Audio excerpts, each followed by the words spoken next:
ಓಂ ಹ್ರೀಂ ಭೈರವಿ ಕ್ಲಾಂ ಹ್ರೀಂ ಸ್ವಾಹ ಓಂ ನಮೋ ಭಗವತೆ ರುದ್ರಾಯ ನಮಃ. ನಮಸ್ಕಾರ. ರಾಶಿ ಭವಿಷ್ಯಕ್ಕೂ ಹೋಗಕ್ಕಿಂತ ಮುಂಚೆ ಕೆಲವು ವಿಚಾರಗಳ ಬಗ್ಗೆ ನಾನು ಹೇಳ್ಬೇಕಾಗಿದೆ. ಏನಂದ್ರೆ, ಮೊದಲನೇದಾಗಿ ನಿಜವಾದ ಜ್ಯೋತಿಷನ ಕಂಡಿಡೋದನ್ನ ಜನ ತಿಳ್ಕೊಬೇಕಾಗಿದೆ. ಯಾಕೆಂದ್ರೆ ಜ್ಯೋತಿಷದಲ್ಲಿ ಮೋಸ, ಆಮೇಲೆ ವಶೀಕರಣ ಮಾಡ್ಕೊಡ್ತೀನಿ ಅಂತ ಮೋಸ ಮಾಡ್ತಾರೆ. ಆಮೇಲೆ ಇನ್ನ ಬೇರೆ ಬೇರೆ ತರದ್ದು ದೊಡ್ಡ ದೊಡ್ಡ ಪೂಜೆಗಳನ್ನ ಸಜೆಸ್ಟ್ ಮಾಡ್ತಾರೆ. ಎಲ್ಲ ಜ್ಯೋತಿಷದಲ್ಲಿ ಇಲ್ಲ. ಮೊದಲನೇದಾಗಿ ನ್ಯೂಮರಾಲಜಿ ಪ್ರಕಾರವಾಗಿ ಆಮೇಲೆ ಟ್ಯಾರೋಟ್ ಕಾರ್ಡ್ ಆಗಿರ್ಬೋದು, ಅಥವಾ ಹಸ್ತ ಸಾಮುದ್ರಿಕೆಯಲ್ಲಿ ವೆಸ್ಟರ್ನ್ ಪಾಮಿಸ್ಟ್ರಿನ ಇಂಡಿಯನ್ ಪಾಮಿಸ್ಟ್ ಅನ್ಕೊಂಡು ಈ ತರದಲ್ಲಿ ಯಾವ್ದು ಕೂಡ ಭವಿಷ್ಯ ನಿರೂಪಣೆ ಮಾಡೋಕ್ ಆಗಲ್ಲ. ನಮ್ಮ date of birth, time, place correct ಆಗಿರ್ಬೇಕು, ಲಗ್ನ ಕರೆಕ್ಟ್ ಆಗಿರ್ಬೇಕು. ಲಗ್ನ ಮಿಸ್ಟೇಕ್ ಆಗೋ ಸಾಧ್ಯತೆಗಳಿರುತ್ತೆ, ಯಾಕಂದ್ರೆ ತುಂಬಾ ಬೇಗ ಬದಲಾವಣೆ ಆಗುತ್ತೆ.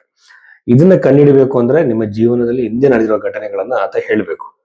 ಹೇಳಿ ಆ ಲಗ್ನವನ್ನ ತಿದ್ದಿ ಮುಂದಿನ ಭವಿಷ್ಯವನ್ನ ಹೇಳ್ಬೇಕಾಗತ್ತೆ. ಹಿಂದೆ ನಡೆದಿರೋ ಘಟನೆಗಳನ್ನ ಕಂಪಲ್ಸರಿ ಹೇಳ್ಬೇಕಾಗತ್ತೆ. ಅಂದ್ರೆ ಅಕ್ಯುರೇಟ್ ಅಂತಲ್ಲ, ಒಂದು ಟೈಮ್ ಪೀರಿಯಡ್ ಅಲ್ಲಿ ಈ ತರ ಘಟನೆಗಳು ನಡೆದಿರೋ ಸಾಧ್ಯತೆ. ಯಾಕೆಂದ್ರೆ ಲಗ್ನವನ್ನು ಕಂಡಿಡಿಯಾಗಿ ಇವೆಲ್ಲ ಮಾಡ್ಕೊಂಡ ಮೇಲೆ ಪೂಜೆಗಳನ್ನ ಸಜೆಸ್ಟ್ ಮಾಡುವಾಗ ಬೃಹತ್ ಪರಾಶರ ಹೋರಾಶಾಸ್ತ್ರದಲ್ಲಿ ಯಾವುದೇ ಒಂದು ನಿಮಗೆ ರಮಲ ಶಾಸ್ತ್ರ ಆಗಿರ್ಬೋದು, ಇನ್ನೊಂದಾಗಿರ್ಬೋದು, ಇದ್ಯಾವುದು ಕೂಡ ಅದ್ರಲ್ಲಿ ಉಲ್ಲೇಖ ಇಲ್ಲ. ನಿಮಗೆ ಆ ಜ್ಯೋತಿಷದ ಪ್ರಕಾರವಾಗಿ ಅಂದ್ರೆ ಬೃಹತ್ ಪರಾಶರ ಹೋರಾಶಾಸ್ತ್ರ ಮೈನ್ ಗ್ರಂಥ ಆಗಿರೋದ್ರಿಂದ ಅದರಲ್ಲಿರೋ ಪರಿಹಾರಗಳು ಬಂದು ಬಹಳ ಸಿಂಪಲ್. ಮಂತ್ರ ಜಪ, ದಾನಗಳು, ಸ್ತೋತ್ರಗಳು, ಇದು ಮಾತ್ರ ಇದೆ. ಇದನ್ನ ಯಾರು ಬೇಕಾದ್ರೂ ಮಾಡ್ಬೋದು, ಪ್ರತಿಯೊಬ್ಬ ವ್ಯಕ್ತಿ ಕೂಡ ಮಾಡ್ಬೋದು, ಯಾವುದೇ ಭೇದ ಭಾವ ಇಲ್ಲ. ಸೊ ಈ ಬಗೆಯಲ್ಲಿ ಹೋಗ್ಬೇಕೆ ಹೊರತು ಕಾಳ ಸರ್ಪ ದೋಷ ಅನ್ನೋದು ಜ್ಯೋತಿಷದಲ್ಲಿ ಇಲ್ಲ. ಆಗ್ಲಿ ಕುಜ ದೋಷದ ಬಗ್ಗೆನೂ ಡಿಬೇಟ್ಸ್ ಇದೆ, ಪಿತೃದೋಷದ ಬಗ್ಗೆ ಡಿಬೇಟ್ಸ್ ಇದೆ. ಇದೆಲ್ಲ ಕೂಡ ಯಾವ್ದು ಇಲ್ಲಿರೋ ದೋಷಗಳನ್ನ ಹೇಳಿ, ಈಗ ಮೊನ್ನೊಬ್ಬರು ಹೇಳ್ತಿದ್ರು ಅದ್ಯಾವುದೋ ಒಂದು ದ್ವಿಕಳತ್ರ ಯೋಗ ಇದೆ ಅಂತ. ಇವೆಲ್ಲ ಜ್ಯೋತಿಷದಲ್ಲಿ ಎಲ್ಲಿದೆ ಅಂತಾನೆ ಗೊತ್ತಿಲ್ಲ, ಸುಮ್ಮನೆ ಎದುರಿಸ್ತಾರೆ. ಸೊ ಆತರ ನಂಬಬೇಡಿ. ಜ್ಯೋತಿಷ ಅಂತಂದ್ರೆ ನಿಮ್ಮ ಜೀವನದಲ್ಲಿ ಒಳ್ಳೇದು ಕೆಟ್ಟದ್ದು ಟೈಮ್ ಪೀರಿಯಡ್ ನ ಮಾತ್ರ ಹೇಳ್ಬೋದು. ನಿಮ್ಮ ಹಣೆ ಬರವನ್ನ ಕಂಪ್ಯೂಟರ್ ಚೇಂಜ್ ಮಾಡಕ್ಕೆ ಯಾರಿಂದಲೂ ಸಾಧ್ಯ ಇಲ್ಲ. ಸೊ ಇದನ್ನ ಗಮನದಲ್ಲಿ ಇಟ್ಕೊಳ್ಳಿ. ಜ್ಯೋತಿಷದ ಪ್ರಕಾರವಾಗಿ ಒಳ್ಳೆಯ ಕೆಟ್ಟ ಟೈಮು ಮತ್ತೆ ಅದನ್ನ ನ್ಯೂಟ್ರಲ್ ಮಾಡೋದಕ್ಕೋಸ್ಕರ ಕೆಲವು ಸಿಂಪಲ್ ಪರಿಹಾರಗಳನ್ನ ಜ್ಯೋತಿಷ ತಿಳಿಸ್ತಾರೆ. ಸೊ ಈ ಬಗ್ಗೆಯಲ್ಲಿ ಜಾತಕ ನೋಡ್ಸೋದಕ್ಕೆ ನೀವು ಭೈರವಿ ಆಸ್ಟ್ರೋದಲ್ಲಿ ನಿಮ್ಮ ಜಾತಕವನ್ನ ತೋರಿಸಬಹುದು. ಈ ಕನ್ಸಲ್ಟೇಷನ್ ತಗೊಳ್ಬಹುದು. ಕುಂಭರಾಶಿ 2026 ಫೆಬ್ರವರಿ 22ನೇ ತಾರೀಕಿನ ನಂತರದಲ್ಲಿ ವಾರ ಫಲದಲ್ಲಿ ನಾವು ನೋಡೋದಾದ್ರೆ, ಕುಂಭರಾಶಿಯವರಿಗೆ ಬಹಳ ಮುಖ್ಯವಾಗಿ ಕುಂಭರಾಶಿಯವರಿಗೆ ರಾಶಿಯಲ್ಲಿರುವಂತಹ ಗ್ರಹಗಳನ್ನ ನಾವು ಗಮನಿಸಿದ್ರೆ, ರಾಶಿಯಲ್ಲಿರುವಂತಹ ಗ್ರಹ ರಾಹು ಗ್ರಹ, ಸಪ್ತಮದಲ್ಲಿ ಕೇತು. ವಿವಾಹದಲ್ಲಿ ಕಿರಿಕಿರಿ, ಮಿಸ್ಅಂಡರ್ಸ್ಟ್ಯಾಂಡಿಂಗು, ನೀವೊಂದು ಮಾತಾಡಿದ್ರೆ ಅವ್ರನ್ನ ಅರ್ಥ ಮಾಡ್ಕೊಂಡಿರ್ತಾರೆ. ಗಂಡ ಹೆಂಡತಿ ಮಧ್ಯೆ ಅನವಶ್ಯಕವಾಗಿರುವಂತಹ ಗೊಂದಲಗಳು ಏರ್ಪಟ್ಟಿದೆ. ಕೆಲವು ಸಂದರ್ಭದಲ್ಲಿ ಬಹಳಷ್ಟು ವರ್ಷ ಸಂಸಾರ ಮಾಡಿರ್ತಾರೆ, 10 ವರ್ಷ 15 ವರ್ಷ, ಆವಾಗ ಅವರು ಸೆಪರೇಷನ್ ಬಗ್ಗೆ ಯೋಚನೆ ಮಾಡ್ತಿರ್ತಾರೆ. ಆವಾಗ ಮಿಸ್ಅಂಡರ್ಸ್ಟ್ಯಾಂಡಿಂಗ್ ಮಾಡ್ಕೊಳ್ತಾರೆ. ಜೀವನ ಪೂರ್ತಿ ಇದೆ, ನಾನು ಕಷ್ಟಪಟ್ಟೆ ಸರ್ ಅಂತ ಹೇಳ್ತಿರ್ತಾರೆ ನನಗೆ. ಸೊ ಈ ಮಿಸ್ಅಂಡರ್ಸ್ಟ್ಯಾಂಡಿಂಗ್ ಕ್ಲಿಯರ್ ಆಗ್ಬೇಕು ಅಂತಂದ್ರೆ ಫಸ್ಟ್ ಆಫ್ ಆಲ್ ನಿಮ್ಗಿರೋ ಟೈಮ್ ಪೀರಿಯಡ್ ಯಾವ್ದು ಅಂತ ನೋಡ್ಕೊಳ್ಳಿ. ನಿಮ್ಗೊಂದು ಟೈಮ್ ನಡೀತಾ ಇರುತ್ತೆ ದಶೆಯಲ್ಲಿ, ನೆಗೆಟಿವ್ ಟೈಮು ಮ್ಯಾರಿಟಲ್ ಲೈಫ್ ಅಂದಾಗ ಸ್ವಲ್ಪ ಸಮಯವನ್ನ ಕಾಪಾಡ್ಕೋಬೇಕು. ಇವತ್ತಿದ್ದಂತೆ ನಾಳೆ ಇರಲ್ಲ, ಇವತ್ತಿದ್ದಂತ ವ್ಯಕ್ತಿ ನಾಳೆ ಇರಲ್ಲ. ತನ್ನ ತಪ್ಪುಗಳನ್ನ ತಿದ್ಕೋಬಹುದು, ಸರಿ ಆಗ್ಬೋದು. ನಾವು ಕ್ಷಮೆ ಕೊಡೋದಕ್ಕೆ ಯಾವಾಗಲೂ ರೆಡಿ ಇರ್ಬೇಕಾಗತ್ತೆ. ಯಾಕೆಂದ್ರೆ ನಾವೇ ಪರ್ಫೆಕ್ಟ್ ಅಲ್ಲ, ಯಾವ ಮನುಷ್ಯನೂ ಕೂಡ ಪರ್ಫೆಕ್ಟ್ ಅಲ್ಲ. ಮನುಷ್ಯ ತಪ್ಪು ಮಾಡೋ ಸಹಜ, ಕ್ಷಮಿಸ್ಲೇಬೇಕಾಗತ್ತೆ.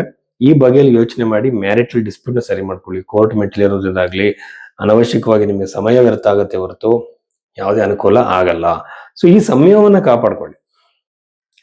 ಕ್ಷಮಿಸಲು ಅಸಾಧ್ಯವಾಗಿರುವಂತಹ ವಿಷಯಗಳನ್ನ ಬಿಟ್ಬಿಡೋಣ. ಕ್ಷಮಿಸಕ್ಕೆ ಸಾಧ್ಯವಿರೋದು ಕ್ಷಮಿಸ್ಬೋದು. ಸೊ ಇದರಿಂದ ಮ್ಯಾರಿಟಲ್ ಲೈಫ್ ನ ಕಾಪಾಡ್ಕೋಬಹುದು. ಬಟ್ ವಿವಾಹದ ಕೂಡ ವಿಳಂಬ ಆಗುತ್ತೆ. ವಿವಾಹಕ್ಕೆ ಪ್ರಯತ್ನ ಮಾಡ್ತಿರೋರಿಗೆ ಒಳ್ಳೆ ಸಂಬಂಧ ಬರದೇ ಇರ್ಬೋದು, ಬಂದ ಸಂಬಂಧ ಕಟ್ಟಾಗ್ಬೋದು, ನಾನಾ ತರದಲ್ಲಿ ಟೆನ್ಷನ್ ಸಾಧ್ಯತೆ ಇರುತ್ತೆ. ಮೂರನೇದು, ಈ ಪಾರ್ಟ್ನರ್ ಅಂತ ಬಂದಾಗ not only for the life partner, it also applicable to the business partner also. Business partner ಬಗ್ಗೆನೂ ನಾವು ನೋಡಿದ್ರೆ ಬಿಸ್ನೆಸ್ ಪಾರ್ಟ್ನರ್ ಯೂಶುವಲ್ ಆಗಿ ಕಿರಿಕಿರಿಗಳನ್ನ ಕೊಡೋ ಸಾಧ್ಯತೆ. ನೀವು ಚೆನ್ನಾಗೇ ಬಿಸ್ನೆಸ್ ಮಾಡಿರ್ತೀರಾ, ಕಿರಿಕಿರಿಗಳು ಸ್ಟಾರ್ಟ್ ಆಗುತ್ತೆ ನಾನಾ ತರ ವಿಚಾರಗಳಿಗೆ. ಕೆಲವರು ಫ್ರೆಂಡ್ಸ್ ಆಗೋಕ್ ಲಾಯಕ್ಕು, ಕೆಲವರು ಲೈಫ್ ಪಾರ್ಟ್ನರ್ ಆಗೋಕ್ ಲಾಯಕ್ಕು, ಕೆಲವರು ಒಬ್ಬೊಬ್ರು ಒಂದೊಂದು ಕೆಲಸಕ್ಕೆ. ಈಗ ಅಡಿಗೆ ಮನೇಲಿ ಎಷ್ಟು ಪಾತ್ರೆಗಳಿರುತ್ತೆ, ಚಾಕು ಇರುತ್ತೆ, ಸ್ಪೂನ್ ಇರುತ್ತೆ, ಒಂದೊಂದನ್ನ ಒಂದೊಂದಕ್ಕೆ ಹೇಗೆ ಉಪಯೋಗಿಸ್ತೀವೋ ಹಾಗೆ ಎಲ್ಲ ವ್ಯಕ್ತಿಗಳನ್ನು ಬಿಸ್ನೆಸ್ ಹಾಕೊಳ್ಳೋದಲ್ಲ. ಸ್ನೇಹಿತರು ಅಂದ ತಕ್ಷಣ ಬಿಸ್ನೆಸ್ಗೆ ಸೂಟೇಬಲ್ ಅಂತ ಅನ್ಕೊಳ್ಬೇಡಿ. ಅವರಲ್ಲೇ ಒಂದು ಬೇರೆ ತರ ಪರ್ಸನಾಲಿಟಿ ಇರುತ್ತೆ.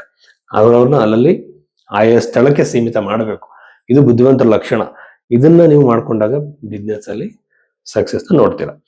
ಸೊ ಅದಾದ್ಮೇಲೆ ಪ್ರಾಪರ್ಟಿ ಖರೀದಿಗೆ ಉತ್ತಮವಾಗಿದೆ. ವೆಹಿಕಲ್ ಆಗಿರ್ಬೋದು, ಮನೆ ಆಗಿರ್ಬೋದು, ಲ್ಯಾಂಡ್ ಆಗಿರ್ಬೋದು, ಖರೀದಿಗೆ ಅವಕಾಶಗಳು ಬಹಳಷ್ಟು ಬರುತ್ತೆ. ವಿದ್ಯಾರ್ಥಿಗಳಿಗೆ ಉತ್ತಮವಾಗಿದೆ, ಒಳ್ಳೆಯ ಸ್ಕೋರ್ ಸಿಗುತ್ತೆ. ನಂತರದಲ್ಲಿ ಸಂತಾನಕ್ಕೆ ಪ್ರಯತ್ನ ಮಾಡ್ತಿದ್ರೆ ಸಂತಾನದ ಯೋಗ ಹೆಚ್ಚಾಗಿದೆ ಕುಂಭರಾಶಿಯವರಿಗೆ. ಇದ್ರ ಜೊತೆಯಲ್ಲಿ ನೀವು ಉದ್ಯೋಗ ಪ್ರಯತ್ನ ಮಾಡ್ತಿದ್ರೆ ಉದ್ಯೋಗದಲ್ಲಿ ಉತ್ತಮವಾಗಿರೋ ಬದಲಾವಣೆ, ಎಸ್ಪೆಷಲಿ ಫಾರಿನ್ಗೆ ಸಂಬಂಧಪಟ್ಟಂತೆ ಅಥವಾ ನೀವಿರೋ ಸ್ಥಳದಿಂದ ದೂರ ಸ್ಥಳದಲ್ಲಿ ಯಾವ್ದಾದ್ರು ಜಾಬ್ಗೆ ಟ್ರೈ ಮಾಡ್ತಿದ್ರೆ ನಿಮಗೆ ಇದು ಉದ್ಯೋಗ ಪ್ರಾಪ್ತಿಯನ್ನ ಮಾಡ್ಕೊಡತ್ತೆ ಈ ಒಂದು ಟೈಮ್ ಪೀರಿಯಡ್ ಅಲ್ಲಿ, ಈ ವಾರದಲ್ಲಿ. ಆಮೇಲೆ ನನಗೆ ಅನಿಸ್ತಿರುವಂತದ್ದು, ಕುಂಭರಾಶಿಯವರಿಗೆ ಸಾಡೆ ಸಾತಿನ ಭಯ ಬಹಳಷ್ಟು ಜನಕ್ಕಿದೆ. ಭಯ ಪಡಬೇಡಿ. ಸಾಡೆ ಸಾತಿಲಿ ದೊಡ್ಡ ದೊಡ್ಡ ವ್ಯಕ್ತಿಗಳು ದೊಡ್ಡ ಪೊಸಿಷನ್ಗೆ ಹೋಗಿದ್ದಾರೆ. ಸೊ ಎಲ್ಲಾ ಟೈಮಲ್ಲೂ ಕೂಡ ಸಾಡೆ ಸಾತಿ ನೆಗೆಟಿವ್ ಅಲ್ಲ. ಸಾಡೆ ಸಾತಿಯಿಂದ ಎದುರಿಸೋದ್ರಿಂದ ನೀವು ದೂರ ಇರಿ.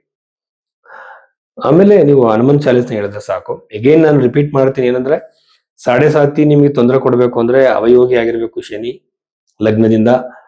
ನಿಮ್ಮ ಒಂದು ಅಷ್ಟಕ ವರ್ಗದಲ್ಲಿ ಪಾಯಿಂಟ್ಸ್ ಕಮ್ಮಿ ಇರಬೇಕು, ತುಂಬಾ ಕಡಿಮೆ ಅಂದ್ರೆ ಭಿನ್ನಾಷ್ಟಕ ವರ್ಗದಲ್ಲಿ ಮಲ್ಟಿಪಲ್ ಪ್ಯಾರಾಮೀಟರ್ಸ್ ಇದೆ, ಆ ರೀತಿಯಲ್ಲಿ ನೋಡ್ಕೋಬೇಕಾಗತ್ತೆ. ಸೊ ಓವರ್ ಆಲ್ ಆಗಿ ಹಣಕಾಸಿಗೆ ಸಂಬಂಧಪಟ್ಟಂತೆ ಸಾಲದಿಂದ ಹೊರ ಬರಕ್ಕೆ ಒಂದು ಅವಕಾಶ ನಿಮಗೆ ಪ್ರಾಪ್ತಿ ಆಗತ್ತೆ ಈ ಒಂದು ರಾಶಿಯವರಿಗೆ. ಬಟ್ ನಿಧಾನವಾಗಿ ಸಿಗತ್ತೆ, ನಿಧಾನವಾಗಿ ಪ್ರಾಪ್ತಿ ಆಗತ್ತೆ. ಅದನ್ನ ಸರಿಯಾಗಿ ಉಪಯೋಗಿಸ್ಕೊಳ್ಳಿ. ನಿಮ್ಗೆ ಭಗವಂತ ಒಂದು ಅವಕಾಶ ಕೊಟ್ಟಾಗ ನಾವು ಅದನ್ನ ಅಕ್ಸೆಪ್ಟ್ ಮಾಡ್ಕೋಬೇಕು, ಅದನ್ನು ಉಪಯೋಗಿಸಬೇಕಾಗತ್ತೆ. ಇಷ್ಟು ವಿಚಾರಗಳು ಕುಂಭರಾಶಿಯವರಿಗೆ ಸಂಬಂಧಪಟ್ಟಂತೆ.